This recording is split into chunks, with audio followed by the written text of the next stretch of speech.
Hello students, today we are going to study chapter 3 of class 6 whose name is motions of the earth। तो मेरे प्यारे बच्चों, आज हम लोग अपना क्लास 6 का थर्ड चैप्टर कवर करने वाले हैं ज्योग्राफी बुक का, जिसका नाम है मोशंस ऑफ द अर्थ। पृथ्वी का मोशन, पृथ्वी की गति, कैसे जो अर्थ है हमारी वो कैसे मोशन करती है। तो आज हम इसके बारे में इस चैप्टर में डिटेल में जानेंगे, स्टडी करेंगे। तो चलिए स्टार्ट करते हैं अपना चैप्टर। तो जैसा कि हमें पता है, as we all know that the earth has two types of motion. हम सभी को पता है कि जो अर्थ है वो दो तरह के मोशन करती है, जिनके नाम कौन कौन से हैं? Rotation and revolution. जो हमारी अर्थ है वो ये दो टाइप्स के मोशन करती है, जिनके नाम है रोटेशन एंड रिवॉल्यूशन। अगर हम लोग रोटेशन की बात करें कि रोटेशन क्या होता है, तो रोटेशन एक ऐसा मूवमेंट होता है जो अर्थ अपनी एक्सिस पर करती है। रोटेशन वह मूवमेंट होता है जो अर्थ अपनी एक्सिस पर करती है, ठीक है। तो जो मूवमेंट अर्थ अपनी एक्सिस पर करती है उसे तो हम रोटेशन कहते हैं, और जो मूवमेंट अर्थ सन के अराउंड घूमकर एक फिक्स्ड पाथ में करती है, जिसे हम ऑर्बिट भी कहते हैं, उसे हम रिवॉल्यूशन कहते हैं, ठीक है। मतलब जो अर्थ सन के चारों तरफ एक फिक्स्ड पाथ ऑर्बिट में जहाँ मूव करती है, उस मूवमेंट को हम लोग रिवॉल्यूशन के नाम से जानते हैं, या फिर उसे रिवॉल्यूशन कहते हैं। और रोटेशन वो मूवमेंट होता है जो अर्थ अपनी एक्सिस के थ्रू करती है। तो ये डेफिनेशन है इसकी, आप लोग देख लीजिएगा है। और तो उसे हम रोटेशन रिवॉल्यूशन कहते हैं। आई होप आपको ये दोनों टॉपिक क्लियर होंगे। तो इसके बाद अब हम आगे की डेफिनेशन देखेंगे ऑर्बिटल प्लेन की। तो जो अर्थ की एक्सिस है, हम लोगों ने चैप्टर 2 में डिस्कस किया है कि जो अर्थ की जो एक्सिस है वह एक इमेजिनरी लाइन है जो कितने डिग्री का एंगल बनाती है, जो 66 होल 1/2 डिग्री का एंगल बनाती है अपने ऑर्बिटल प्लेन से।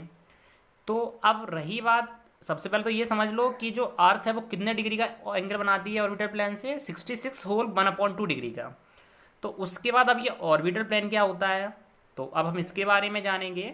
तो जो प्लेन ऑर्बिट के द्वारा बनाया जाता है उसे हम ऑर्बिटल प्लेन कहते हैं। सिंपल सी डेफिनेशन है कि the plane formed by the orbit is known as orbital plane. तो अर्थ को लाइट कहाँ से मिलती है बताइए आप लोग? हम लोगों को लाइट कहाँ से मिलती है? हीट एंड लाइट सन से मिलती है। तो अर्थ की शेप कैसी है? अर्थ की शेप स्फेरिकल शेप है। तो अर्थ की जो शेप होती है वो स्फेरिकल शेप होती है।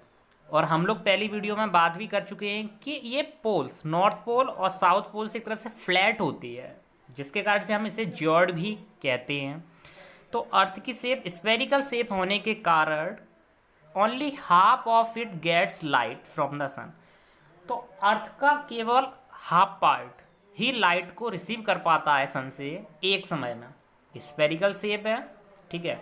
तो पूरी अर्थ को हीट ना मिलने की वजह केवल अर्थ का हाफ पार्ट ही लाइट को रिसीव कर पाता है केवल एक समय में।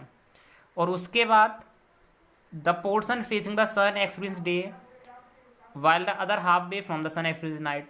मतलब स्पेरिकल शेप होने के कारण क्या होता है कि एक तरफ का हाफ पार्ट अर्थ की लाइट को रिसीव करता है, फिर दूसरे दिन नहीं कर पाता है, जबकि दूसरे दिन क्या होता है, दूसरा हाफ पार्ट अर्थ की लाइट को रिसीव करता है, तो तीसरे दिन वो भी नहीं कर पाता है। इट मीन्स क्लियरली दैट कि जो अर्थ का जो, तो अर्थ के जिस पार्ट को लाइट मिलती है तो हमारी अर्थ पर डे होता है, और जब जो रिमेनिंग पार्ट को जब लाइट नहीं गेन कर पाता है, जो रिमेनिंग पार्ट है, तो हमारी अर्थ पे नाइट होती है। अब इसके बाद हम बात करने वाले थे अपने जो दूसरा टॉपिक है सर्कल ऑफ द इल्यूमिनेशन। तो सर्कल ऑफ द इल्यूमिनेशन क्या होता है कि जो सर्कल ग्लोब को नाइट से डे में डिवाइड करता है, उस सर्कल को हम सर्कल ऑफ इल्यूमिनेशन के नाम से जानते हैं। तो the circle that divides the day from night on the globe is called the circle of illumination, ठीक है। तो जो अर्थ है उसे अपनी एक्सिस पर एक रोटेशन कंप्लीट करने में उसे कितना टाइम लगता है बताइए आप लोग? 24 आवर्स, ठीक है। तो the earth takes about 24 hours to complete one rotation around its axis. और जो पीरियड होता है, जो पीरियड ऑफ रोटेशन होता है, उसे हम अर्थ डे के नाम से जानते हैं। और ये डेली मोशन होता है अर्थ का। क्या होता है ये? Daily motion. अब जैसे ये फिगर में दे रखा है कि जो अर्थ का जो आधा पार्ट है, यहाँ लाइट है तो यहाँ डे हो रहा है। अब यहाँ लाइट नहीं है तो यहाँ क्या होगी? नाइट होगी।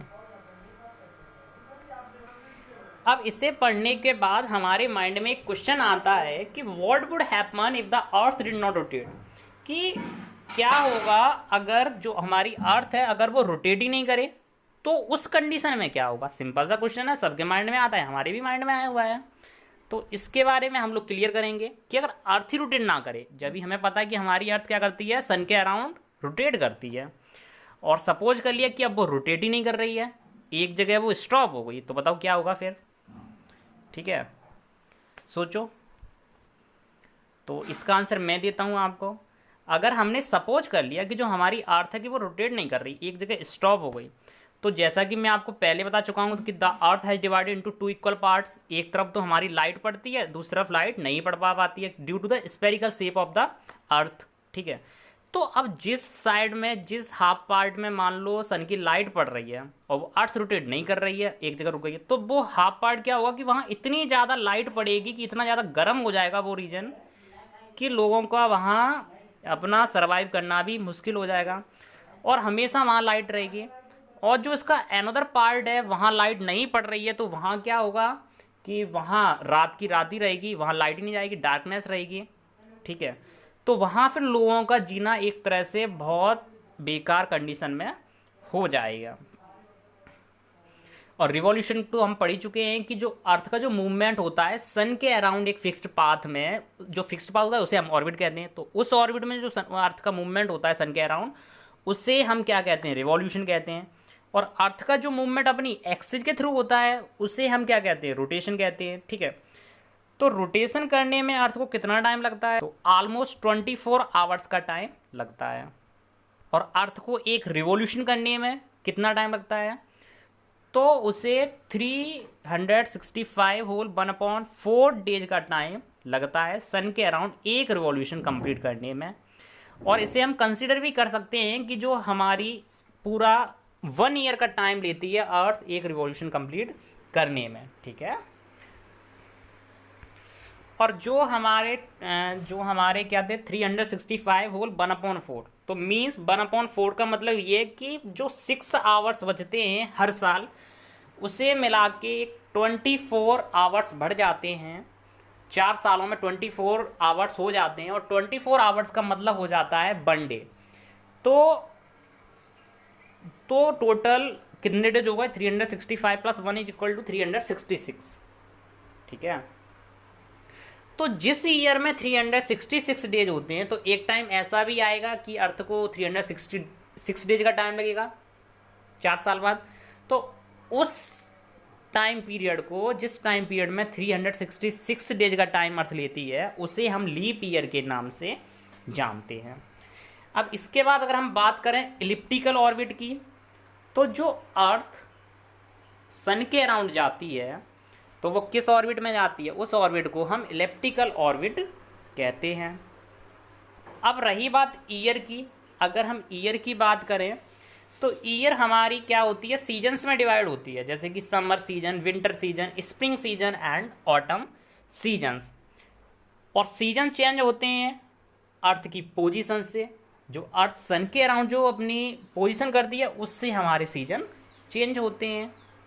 फॉर एग्जांपल ले लो, जैसे कि ऐसे रोटेट कर रही है कि सन का ज़्यादा लाइट पड़ रही है, तो क्या होगा? समर होगी, गर्मी होगी। इसी तरह से इसकी पोजीशन चेंज होती हैं, और पोजीशन से हमारा क्या चेंज होता है?